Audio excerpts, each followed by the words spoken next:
اس سلسلہ مجددین کی پہلی کڑی ہے حضرت عمر بن عبدالعزیز رحمت اللہ علیہ، جنہیں ہمارے ہاں 5واں خلیفہ راشد بھی کہا جاتا ہے۔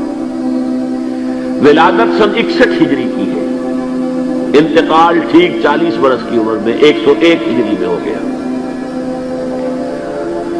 خلافت صرف 2 سال حضرت ابوبکر کی طرح، سن 99 ہجری سے 101 ہجری ہے۔ یہ مروان بن حکم کے پوتے تھے، لیکن ان کی والدہ حضرت عمر کی پوتی تھی۔ یہ جو امتزاج ہوا ہے، یہ جو حضرت عمر فاروق رضی اللہ تعالیٰ عنہ کا خون ان کی رگوں میں پہنچا ہے، اب وہ بڑا مشہور واقعہ ہے، دلچسپ واقعہ ہے کہ حضرت عمر ایک روز اپنی رات کی گشت پر تھے، جو آپ خبر گیری کے لیے رات کو سفر کرتے تھے شہر کے اندر، تو آپ نے دیکھا small hours of the morning, صبح کا فجر سے کچھ وقت پہلے کا وقت ہوگا، ایک گھر میں سے آواز آ رہی ہے ماں بیٹی کی گفتگو کی۔ ماں نے کہا بیٹی بکریوں کا دودھ نکال لیا، دہو لیا؟ کہ ہاں امی۔ اچھا اس میں کچھ پانی ملا دو۔ میں نے کہا امی آپ نے سنا نہیں، خلیفہ نے منادی کرائی تھی کہ دودھ میں پانی ملانا غلط ہے، ہرگز کوئی پانی نہ ملایا جائے۔ ماں نے کہا تو بیٹی خلیفہ یہاں کوئی موجود ہے، کوئی دیکھ رہا ہے، پانی ملا دو۔ بیٹے نے کہا کہ امی خلیفہ نہیں ہے، اللہ تو موجود ہے، اللہ تو دیکھ رہا ہے۔ حضرت عمر نے وہ بات سن لی، اس گھر کو آپ نے تاک لیا اور جا کے اپنے بیٹے عاصم سے کہا کہ وہاں رشتہ کر لو۔ وہ ہے لڑکی پھر جس کے نسل سے یہ حضرت عمر بن عبدالعزیز یہ پیدا۔ اور جو 8واں خلیفہ تھا بنو امیہ کا سلیمان، اس کی وصیت کے مطابق یہ خلافت ان کو ملی تھی۔ انہوں نے 3 ہی کام کیے۔ نمبر 1، انہوں نے جا کے اعلان کیا مجمع عام میں، لوگوں مجھ پر یہ خلافت کی ذمہ داری ڈال دی گئی ہے، بغیر مجھ سے پوچھے، بغیر میرے مشورے کے، بغیر میری خواہش کے، لیکن میں آپ کی گردنوں میں سے اپنی خلافت کے اس قلادے کو اتار کر پھینک دیتا ہوں۔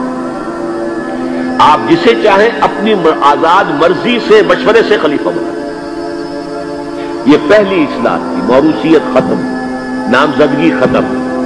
اب اگر چاہتے ہیں آپ، اگر لوگوں کی رائے ہے ان کا مشورہ تو ٹھیک ہے۔ سب نے کہا بیک زبان ہم آپ پر راضی ہیں، ہم آپ ہی کو خلیفہ بنانا چاہتے ہیں۔ پہلی اصلاح تو یہ ہو گئی۔ دوسرا کام یہ کیا، جتنی جاگیروں کے ڈاکومنٹس تھے، دستاویزات، وہ سب طلب کیے۔ خود اپنے گھر سے اپنی بیوی کے سارے زیورات، عبد الملک بن مروان کی بیٹی سارے زیورات بیت المال میں داخل کرتی۔ نمبر 3، واقعہ یہ ہے کہ خود اپنی زندگی کے اندر جو اسرت اور جو تنگ دستی اور جو سادگی اختیار کی ہے، میں سمجھتا ہوں غالباً اس میں وہ حضرت ابوبکر، حضرت عمر کو بھی مات دے گئے ہیں رضی اللہ تعالیٰ۔ حالانکہ بڑے ہی ایک تو حسین اور جمیل انسان تھے، خوش شکل، خوش لباس، شہزادے تھے، گورنر بھی رہے تھے، پھر ان کے والد جو ہے طویل عرصے تک مصر کے گورنر تھے، وہاں ان کی پرورش ہوئی تھی گورنر کے بیٹے کی حیثیت سے، اعلیٰ لباس پہنتے تھے۔ لیکن اب اچانک جو آیا ہے، جیسے ہی یہ بیعت ہوئی ہے خلافت کی، ان کی اہلیہ کہتی ہیں، حضرت فاطمہ ان کا نام تھا، کہ آ کر بیٹھ کر مسلے پر رونا شروع کر دیا۔ میں نے پوچھا کیوں، کیا ہوا؟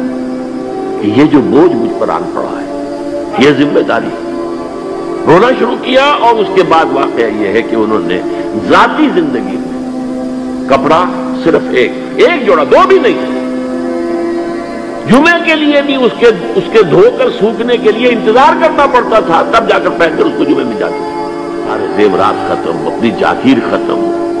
وہ آپ نے پڑھے ہوں گے واقعات کہ اگر چراغ بھی ہے رات کو، سرکاری کام کر رہے ہیں، تو وہ جو بیت المال کے تیل سے جو جلنے والا چراغ ہے وہ روشن ہے۔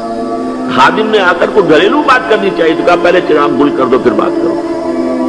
ذاتی بات ہو رہی ہو تو سرکاری جو تیل کا چراغ ہے وہ نہیں جلے گا۔